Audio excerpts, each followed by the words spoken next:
So, escalation of commitment. So, ito yung related sa sunk cost fallacy. So, ibig sabihin, kahit nagfe-fail na siya,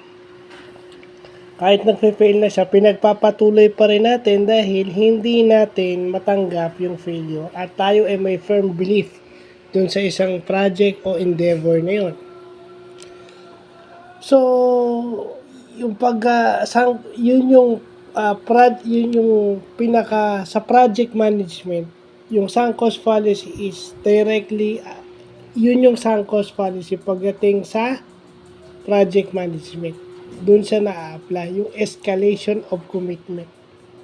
From the word itself, ibig sabihin, nagko-commit ka doon kahit na alam mo na failure na yun o it's a total loss. No, magsasayang ka lang ng pera. So, yun ang ibig sabihin ng escalation of commitment. No? Kaya, pabutit na tututunan natin yung mga ganyang bagay. Well, blessing sa atin yan. No, bago man lang matapos yung taon, may madadala tayo sa next year. So, yun lang po.